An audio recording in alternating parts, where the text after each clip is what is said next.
लेकिन ये सबसे महत्वपूर्ण बात ये थी कि न सिर्फ सूर्य की या प्रकृति की आराधना थी उसमें, बल्कि एक सामूहिकता का जो वास था, उसमें लोग विभेद को छोड़ करके, ऊंच-नीच का भाव छोड़ करके समरस हो जाते हैं। और ये जो समरस भाव है, ये आप हमारे समाज को मजबूती प्रदान करता है। इस समरस भाव वाले समाज को तोड़ने की प्लानिंग आज से नहीं, सैकड़ों वर्षों से चल रही है। योगी अब इसी नैरेटिव को आपके सामने साफगोई से रख रहे हैं और उसमें वो एक कैलकुलेटिव कैलकुलेटेड रिस्क ले रहे हैं और वो कह रहे हैं कि अगर इस समाज को तोड़ने में आक्रांताओं की भूमिका रही है, तो उन आक्रांताओं में विश्वास करने वाले लोगों को हम बख्शने वाले नहीं हैं। और वो साफ-साफ वो संदेश दे रहे हैं कि उनकी अब नहीं चलेगी। देश चलेगा संविधान से और समाज चलेगा सनातन से। ये स्पष्टवादिता योगी पहली बार इस तरह से पब्लिक डोमेन में ला रहे हैं और बड़ी मजबूती से ला रहे हैं। इसलिए मैंने पहले भी आपको बताया था कि भारत में ऐसा लगता है कि ये सनातन के पुनर्जागरण का काल है और योगी उसके सबसे बड़े झंडाबरदार हैं। योगी जिस भाषा का प्रयोग कर रहे हैं, वो भाषा डायरेक्ट लोगों के मन मस्तिष्क में पहुंच रही है और लोगों को अपनी बात बता रही है। वो कहना क्या चाहते हैं? वो कहना चाहते हैं जब उनसे लोगों ने पूछा कि मुसलमानों का आपने प्रतिबंध लगा दिया है, इसमें प्रवेश पे रोक लगा दिया है। उन्होंने कहा कि बिल्कुल ऐसी बात नहीं। वो हर मुसलमान जो हमारे सनातन में, हमारे हिंदू धर्म में उनकी आस्था है, उनकी श्रद्धा है, वो सब हमारे पास आ सकते हैं। लेकिन ऐसे लोग जो कहेंगे कि हमारे वक्फ की जमीन पे कुंभ का आयोजन हो रहा है, तो उनके लिए डेंटिंग पेंटिंग का भी इंतजाम है। अब इस प्रकार की भाषा आज तक किसी नेता ने नहीं कही थी। साफ कह रहे हैं कि हम आपसे दो हाथ करने के लिए तैयार हैं। आप अगर कोई ऐसी नैरेटिव को हवा देंगे, जिससे आप ये साबित करने की कोशिश करेंगे, अनर्गल नैरेटिव, अनुचित नैरेटिव कि ये ज़मीन हमारी है, तो आपको अब इस बार आईना दिखाया जाएगा। आपकी बात को अब सुना नहीं जाएगा। अगर आप ये कहेंगे कि नहीं साहब ये तो वक्फ बोर्ड की ज़मीन है, तो आपको ये आईना दिखाना पड़ेगा कि ये कुंभ जो है, जब इस्लाम का जन्म नहीं हुआ था, उसके पहले से कुंभ का आयोजन हुआ। और जब आपका कैलेंडर नहीं था, तो हमारा कैलेंडर बहुत पहले से बता देता था कि कुंभ कब-कब होगा। 12 वर्ष पर कुंभ आएगा, 3 वर्ष पर कुंभ आएगा, उस कुंभ का क्या महत्व है और अब 12 वर्ष वाले कुंभ का क्या महत्व है। तो प्लैनेटरी जो महत्ता है कुंभ की, या आप अगर पंचांग उठा करके देखें, तो आपको एक-एक तारीख इतना वैज्ञानिक नज़र आएगा कि आप हतप्रभ हो जाएँगे। और अब स्वयं नासा या और जो वैज्ञानिक पद्धतियां अभी आई हैं प्रकाश में, जो अब शोध कर रही हैं, वो सारे शोधार्थी को अब ये लगने लगा है कि नहीं साहब, सनातन के सनातन की कुछ बातें संपूर्ण वैज्ञानिक है। अब देखिए लोग कहने लगे कि जैसा आपका आहार होगा वैसा विचार होगा। ये सनातन बहुत पहले से कह रहा है।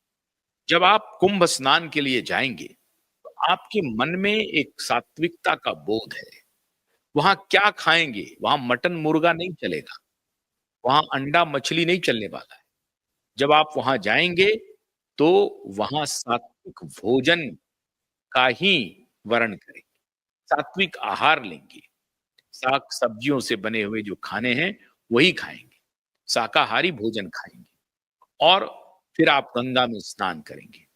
गंगा को साफ करने की बात बड़ी तेजी से चल रही है और अब तक जो हमारे पास वीडियो या फोटोग्राफ्स आए हैं, खासतौर से संगम की जगह की, वहाँ कम से कम अब ऐसा लगता है कि वहाँ का जल तो शायद अ, थोड़ा साफ दिख रहा है। इसलिए ये कहना कि गंगा का जल अब आचमन के लायक भी नहीं है, मैं समझता हूँ कि ये अनुचित होगा। गंगा का जल अब पूर्ण आचमन के लायक कम से कम हरिद्वार में तो संगम में त्रिवेणी के पास तो उन्होंने ऐसा कर दिया है, जब आपको साफ-साफ स्पष्ट होगा। सरस्वती नदी में भी आप स्नान करने के लिए जा सकते हैं, जबकि सरस्वती का गंगा और यमुना के मिलन के पास वहाँ नहीं है, लेकिन सरस्वती एक किले के अंदर है, जहाँ आप जाकर के वहाँ भी स्नान कर सकते हैं। इसका पॉलिटिकल फॉल आउट क्या है? इस इस संगम का, इस ये जो समागम है, कुंभ का जो समागम है, उसका पॉलिटिकल फॉल आउट क्या है? बहुत सारे लोग विद्वतापूर्ण बात कह रहे हैं कि इतना बड़ा आयोजन, इतना आडंबर करने की क्या आवश्यकता है? आप कह सकते हैं, लेकिन जैसा मैंने आपको कहा कि मैंने अभी 2-3 वीडियो देखे।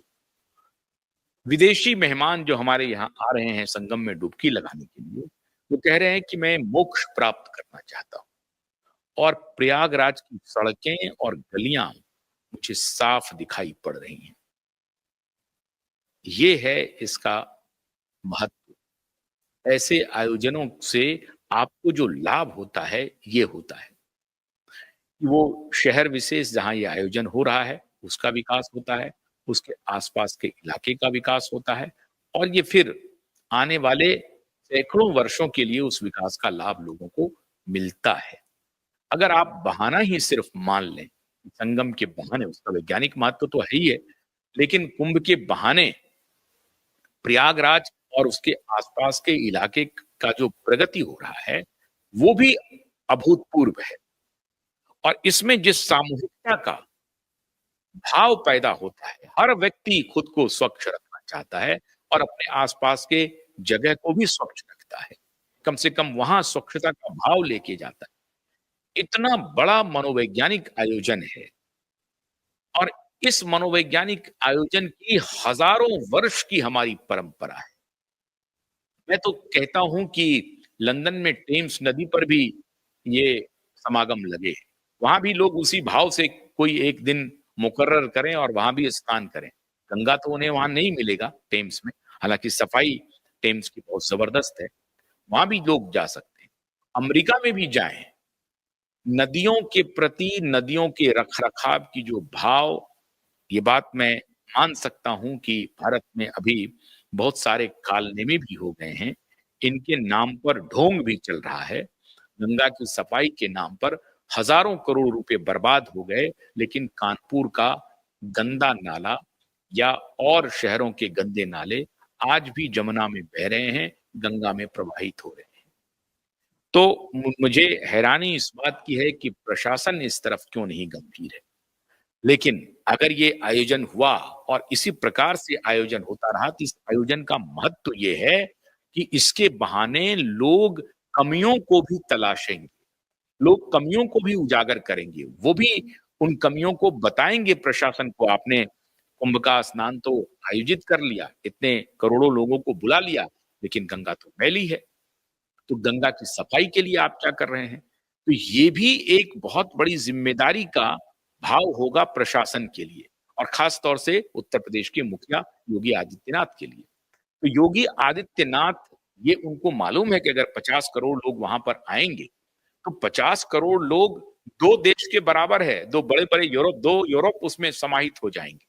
तो 2 यूरोप के देश वहाँ पर आने वाले हैं और ये बात भी सही है, अफ्रीका के लोग आ रहे हैं, यूरोप के लोग आ रहे हैं, अमेरिका से आ रहे हैं, इंग्लैंड से आ रहे हैं, स्नान करने के लिए। एनआरआई जो इंडियन बाहर में रह रहे हैं, वो भी आ रहे हैं, उनको भी बुलाया जा रहा है, उनको भी एक प्रकार से बुलाने के लिए जितनी विधियाँ हो सकती हैं, वो सारे यत्न किए जा रहे हैं और वो आ भी रहे हैं। तो जो लोग आएँगे तो चुनौती योगी के लिए सबसे ज़्यादा है। योगी को जवाब देना पड़ेगा कि हमारी गंगा साफ है या नहीं है। मोदी को जवाब देना पड़ेगा कि आपके देश में गंगा की सफाई वैसी नहीं है जैसी टेम्स की है लंदन में। तो ये एक ज़िम्मेदारी भी है। इसी बहाने मैं समझता हूँ कि योगी और योगी का प्रशासन, मोदी और मोदी का प्रशासन ज़िम्मेदार भी होगा। क्योंकि वहाँ अगर 50 करोड़ लोग आकर के सरकार की आलोचना करके चले गए कि साहब ये जो हैं, ये तो बेकार का इन्होंने आयोजन किया है। तो एक तो ज़िम्मेदारी का भाव भी डेवलप होगा प्रशासन के अंदर और नेता भी खुद को ज़िम्मेदार बनाएँगे क्योंकि उनकी थू-थू भी हो सकती है, उनकी आलोचना भी हो सकती है। अगर कुछ कमी रह गई, तो उनकी आलोचना होगी और अगर उनका आयोजन हर तरह से जो सुविधाएँ दी गई हैं, उस सुविधाओं की कसौटी पर खरा उतरा, तो उनकी बल्ले-बल्ले भी होगी, लोग उनकी तारीफ़ भी करेंगे और फिर ये वोट में तब्दील भी होगा। देश भर से जाति के बेड़ियों को तोड़ करके लोग वहाँ पहुँचेंगे। ये जाति विभेद भी खत्म होगा और योगी का जो नारा था, बँटोगे तो कटोगे, ये जगह ऐसा होने वाला है, जिस जगह पे योगी अंदर-अंदर इस बात को वहाँ आने वाले लोगों को मन ही मन समझिए कि ये बात उन तक पहुँच जाएगी कि बँटना नहीं है। अगर बँटेंगे तो कटेंगे। मैं इसे किसी एक कम्युनिटी के विरुद्ध खड़ा होने वाला नारा इसलिए हम लोगों को नहीं मानना चाहिए। ये भी हो सकता है कि सारे कम्युनिटी के लोग अगर हम लोग बँट करके रहेंगे, मुस्लिम भाई भी अगर हमसे बँट करके रहेंगे, तो हम मजबूत नहीं हो सकते। हम सबको एकजुट होना चाहिए। न्याय के लिए एकजुट होना चाहिए, सही रास्ते के लिए एकजुट होना चाहिए और जहाँ सरकार गलत कर रही है, तो हम लोग सरकार पर मजबूती के साथ सवाल भी लेकिन मैं समझता हूँ कि योगी पॉलिटिकल भी मास्टरी कर रहे हैं, ये बात दूसरे को भी समझना पड़ेगा। पीडीए के नैरेटिव को चलाने वाले लोगों को भी समझना पड़ेगा कि आप एक जाति विशेष, एक वर्ग विशेष को साफ अलग करके पिछड़ा, दलित, अक़लियत कर रहे हैं, तो आप कौन-सी राजनीति कर रहे हैं? आप अधिक सांप्रदायिक राजनीति कर रहे हैं। आप अधिक जातिवादी राजनीति कर रहे हैं। इसलिए योगी का मास्टर स्ट्रोक उनके लिए भी है। बड़ा ही अद्भुत होगा 2027 का चुनाव। लेकिन ये बात तो तय है, योगी ने कम से कम एक मास्टर स्ट्रोक तो चल दिया है। योगी जिस प्रकार से काम कर रहे हैं, कुंभ को लेकर जो ब्रांडिंग उत्तर प्रदेश की हो रही है और आर्थिक रूप से भी उत्तर प्रदेश के खजाने में लाभ ही लाभ की स्थिति है। तो आर्थिक पैमाने पर, राजनीतिक प्लेटफ़ॉर्म पे और सामाजिक तीनों प्लेटफ़ॉर्म पे मैं समझता हूँ कि योगी कुंभ के बहाने बहुत बड़ा चैंपियनशिप जीत रहे हैं और बहुत बड़ा चैंपियन हो रहे हैं और इसमें योगी बहुतों को पछाड़ करके आगे निकल रहे हैं। योगी जिस प्रकार से सनातन के ध्वजवाहक बने हैं, मैं समझता हूँ कि योगी को रोकना अब मुश्किल होगा। योगी आगे बढ़ रहे हैं और न सिर्फ भारत, वरन कि मुझे लगता है कि पूरा देश योगी, पूरी दुनिया योगी की तरफ देख रहा है। अब देखना है कि योगी अपने आप में और अगर उनके अंदर जो और जिन बातों पर उनको ध्यान देना है, उस पे वो कितना ध्यान देते हैं। तत्काल तो योगी ने जातियों की जो सबसे बड़ी बेड़ी है, उसको तो उन्होंने तोड़ दिया है, ऐसा दिख रहा है। आगे 45 दिन इंतज़ार कीजिए, ये आयोजन सफल हो, क्यूबाइब नेटवर्क की भी शुभकामना है और मौका लगा तो क्यूबाइब नेटवर्क भी प्रयागराज पहुँचेगी और वहाँ शाही स्नान में हिस्सेदारी भी करेगी। बहुत-बहुत शुक्रिया। नमस्कार।